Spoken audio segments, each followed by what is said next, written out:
خاوتي خواتاتي اهلا وسهلا مرحبا بكم يا جماعة الخير صباح الخير عليكم زلف اللاون والسلام عليكم. Nous sommes le 7 novembre 2023 et c'est le verdict, c'était aujourd'hui le verdict dans la fameuse affaire d'Amira Bouraoui. L'affaire que nous avait présentée comme étant un scandale d'État. Rappelez-vous en février 2023, lorsqu'Amira Bouraoui a été exfiltrée, entre guillemets, selon la terminologie et le vocabulaire des autorités algériennes par les autorités françaises depuis la Tunisie pour la rapatrier vers la France.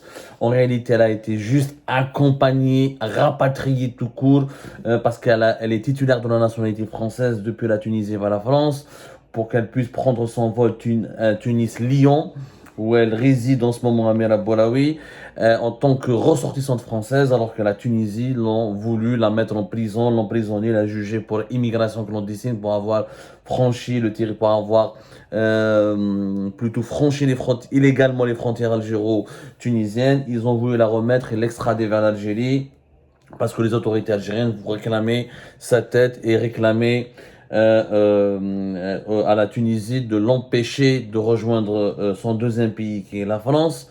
Alors à l'époque on nous avait dit qu'il y avait un colonel dans les services secrets français qui l'a aidé à quitter Alger pour aller jusqu'à Tunis, mais Tunis c'est lui qui l'a aidé, la DGSE, les services de renseignement français l'ont aussi aidé, sont intervenus pour faire la pression et comploter contre l'Algérie afin de la récupérer, de l'emmener en France. Et en France on nous avait dit qu'Amira Bouraoui sera financé par la DGSE pour préparer la baie de cochon.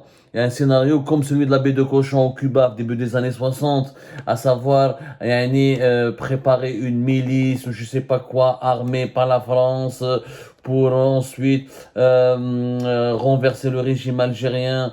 Ce que nous avions assisté en mars 2023, où l'Algérie avait rappelé son ambassadeur en France, avait provoqué une crise diplomatique, avait boycotté la France jusqu'à ce qu'il y ait une communication téléphonique au mois de mars 2023. C'est ça, c'était quand il y a un appel Tebboune Macron. Pour s'expliquer, les deux hommes ont été obligés voilà, c'était le 24 mars 2023. C'est à la suite de cet appel, les relations se sont calmées un petit peu à cause de l'affaire Amira Bouraoui. Amira Bouraoui, criminel, à la tête traître, à la tête d'un réseau d'espionnage et à la tête d'une milice, je sais pas, armée par la France. Les théories ont circulé. Et ben aujourd'hui, avec le procès, il y a eu le procès, il a commencé le 31 octobre 2023. Aujourd'hui, le verdict.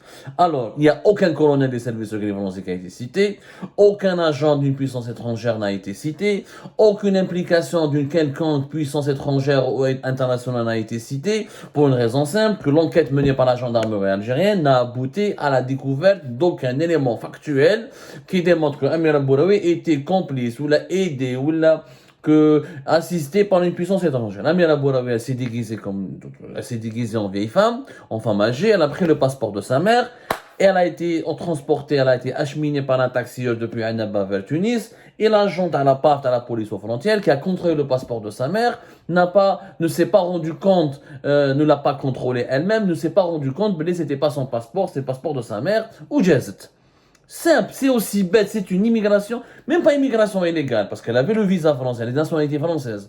Elle était juste, c'est une violation simple d'une interdiction de quitter, de sortir du territoire national, une interdiction qui n'a jamais été notifiée par la justice, puisqu'il n'y a jamais eu d'enquête, une instruction judiciaire, il n'y a pas eu d'accusation ou d'inculpation d'Amira Bouraoui. Amira Bouraoui a fait de la prison auparavant, elle avait écopé sa peine, ou elle est sortie de prison. Mais aucun crime, il n'y a rien qu'on puisse lui reprocher. Il n'y a absolument rien qu'on puisse lui reprocher. Elle a fait de la prison, voilà, en juillet 2020. Si je me trompe pas, elle a été emprisonnée pendant presque 2 mois. Pour un délit d'opinion. Il n'y a rien qui prouve, qui a prouvé, qui l'implique dans une affaire d'espionnage, ou là de complicité avec des services de renseignement étrangers, ou la français, rien. Makesh, elle a été placée sous ISTN après l'emprisonnement de Qadi Hussein, parce qu'elle a collaboré avec Radio M de Qadi Hussein jusqu'à son emprisonnement fin décembre 2022. Ils l'ont emmerdée, ils ont voulu la menacer, elle ne se sentait pas en sécurité, elle a fui le pays. Le procès a le verdict. Alors, c'est quoi le verdict? La mère de Amira Bouraoui, la maman d'Amira Bouraoui, Khadija, Tata Khadija, elle a été condamnée à 1 année avec sursis. Donc elle ne va pas faire de la prison, c'est 1 année avec sursis au Kharjat. Mustafa Benjema, le journaliste, il a été innocenté dans cette affaire. Je ne suis même pas innocenté, enfin il sort de prison, il n'a pas été innocenté, il a pris 6 mois de prison ferme. Comme il a déjà accompli cette peine, alhamdoulilah, on est très content pour Mustafa Benjema qui sort enfin de prison alors qu'il est en prison depuis février 2023, depuis début de cette année. Derrière les deux affaires, l'affaire avec Mustafa, avec Raouf Farah, comment on appelle ça, l'affaire où il a touché un financement pour avoir contribué à une étude ou là une expertise sur le Hirak dirigée par le chercheur algéro-canadien Raouf Farah qui était établi en Tunisie. Ou la deuxième affaire est à la fuite ou là de l'évasion spectaculaire d'Amira Bouraoui. Il a pris 6 mois de prison ferme, 6 mois qu'il avait déjà donc accompli. Donc il le cousin de Amira Bouraoui, le gars meskin, le jeune Yassine Ben Tayyib, le jeune qu'il a déposé. Il a pris aussi 6 mois de prison ferme. 6 mois de prison ferme et donc comme Mustafa Benjema, il va quitter aujourd'hui la prison de Constantine. Parce que normalement ils sont tous à la prison de Constantine, si je me trompe. En tout cas aujourd'hui il va quitter la prison comme Mustafa Benjema. Yassine Ben Tayyib, le cousin d'Amira Bouraoui, le taxieur, le simple chauffeur de taxi meskin, Jamal Miassi, dont on ne comprend même pas pourquoi il a été jugé. Jamal Miassi, taxieur, alors que lui, il a acheminé, il a transporté Amira Bouraoui et d'autres passagers.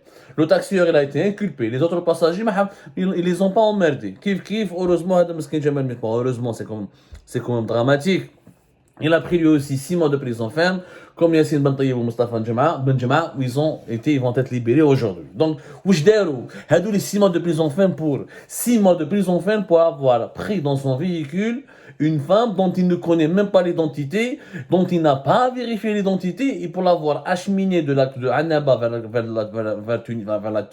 vers Tunis, comme le font des milliers de taxieurs originaires de Annaba et de Taraf. Et c'est une activité qui n'est pas punie par la loi. Il y a une liberté de circulation, je rappelle, entre l'Algérie et la Tunisie. Attends, 6 mois de prison ferme. Yassine Ben Tayyib, il a déposé sa cousine à la gare routière, dans les taxis de Annaba, d'abord 6 mois. Juste parce qu'il a déposé sa cousine à la gare routière. Je ne sais pas, Wallah ma bali, qu'est-ce qui se passe? Je me sens un peu bizarre, mais m'alénèche. Mustafa Benjema, quel est son rôle dans l'évasion de Amira Bouraoui? Mais juste parce qu'il est ami avec elle, a échangé des messages avec elle au moment de son départ ou là avant son départ. Donc pour eux, il a contribué à cette évasion. La maman d'Amira Bouraoui a comme 1 année de prison avec sursis. Après, Amira Bouraoui a 10 ans. 10 ans de prison ferme. Ou l'officier de la police à les frontières, il a écopé de 3 ans de prison ferme. Parce que tu n'as pas contrôlé. Peut-être, oui, on peut. Il aurait dû contrôler l'identité, voir le passeport d'Amira Bouraoui ne colle pas, etc. Oui, voilà, mais voilà, 3 ans, franchement, pour une affaire comme celle-là, c'est pas une terroriste, c'est pas une grande criminelle, elle avait pas de mandat d'arrêt, elle avait pas de mandat d'amener. Franchement, ils auraient pu le libérer, ce policier, franchement. Ils ont brisé sa carrière, ils ont brisé sa vie pour rien. Donc, 10 innocents. Et le procès, c'est la montagne qui accouche d'une souris. ما كاين والو ما كاين ما كاين complot ما كاين service d'enseignement étranger ما كاين puissance étrangère ما كاين BD cochon ما كاين والو.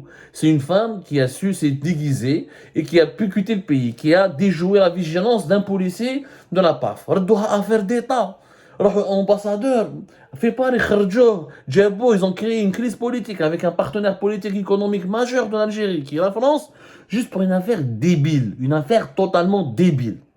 Des innocents ont été jetés en prison, ils vont sortir traumatisés, et bien sûr ils seront soulagés, mais voilà, dans les jours à venir, ils vont garder un souvenir amer, ils vont être traumatisés, les bonhommes n'ont rien fait, n'ont absolument rien fait. Amira Bouraoui, 10 ans, ça a 10 ans pour avoir fait quoi? Finalement, elle a été accusée de quoi, ma femme Chénaï? Voilà, je ne comprends pas. C'est quoi son accusation? Quel est son crime? Pourquoi elle a pris 10 ans? Fahmouni, pourquoi elle a pris 10 ans? Finalement, c'est quoi? Elle a violé une ISTN. Ok, violer une ISTN, c'est pas puni de 10 ans. Le délit d'immigration clandestine ou d'immigration illégale n'est pas puni de 10 ans. Delolhom association de malfaiteurs dans le but d'exécuter le crime d'immigration clandestine dans le cadre d'une organisation criminelle. Wallah une organisation criminelle. Wallah une organisation criminelle. ما عندهم aucun واحد. Il a déposé sa cousine, Gelolo, tu fais partie de l'organisation criminelle. Un taxieur, il a juste transporté une passagère, Gelolo, organisation criminelle. Mustafa Benjema, il a juste échangé des SMS sur Messenger, sur Facebook avec Amir Aboulaoui, deux organisations criminelles. Oui, wallah le crime. Le crime, c'est quoi? Le crime. Fuite illégale du pays. Elle a violé une ISTN. Elle y a 10 ans. C'est ridicule. Il y a net, les juges algériens. Vous en avez pas marre d'être ridiculisé, d'être humilié à chaque fois de Beldou Belbled ou l'Aïbed. L'Algérie a été ridiculisée dans cette histoire. Amir Aboulaoui a dit Habs. Ou d'ailleurs un mandat d'arrêt international pour avoir violé une ISTN. Pour s'être déguisé en vieille femme et pour avoir utilisé le passeport de sa mère. Mais qui va prendre au sérieux l'Algérie aujourd'hui? Vous avez chanté rappelez-vous le 9 février 2022, la fameuse dépêche de la PS, les barbouzes français veulent faire la baie de cochon en Algérie, armée des opposants, ou ce beau la DGSE, ou ce beau sans patron, les services secrets français, ou que brouha, à la fin, خرج لهم policier, chauffeur taxi, ou journaliste, ou adjouza. Haïnik la phénomène à Bouraoui. Une personne âgée, un chauffeur de taxi et un journaliste. Il y a un policier qui n'a pas été vigilant. Une gynécologue qui a déjoué, qui les a menés en bas, qui les a roulés dans la farine. Netflix n'aurait pas pu imaginer mieux comme scénario. Franchement, Netflix, bien sûr, j'en ris, alors que c'est dramatique. C'est dramatique que des gens aient fait de la prison pour une affaire aussi débile.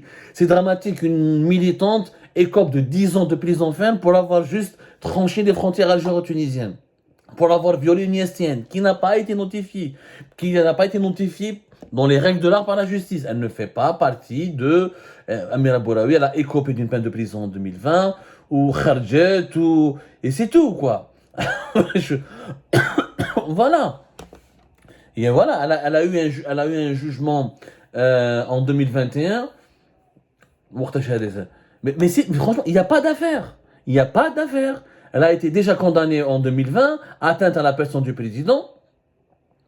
Elle a été condamnée en appel le 18 octobre 2021 à 2 ans de prison ferme pour offense à l'islam. Mais voilà, il n'y avait pas de mandat de dépôt à l'époque.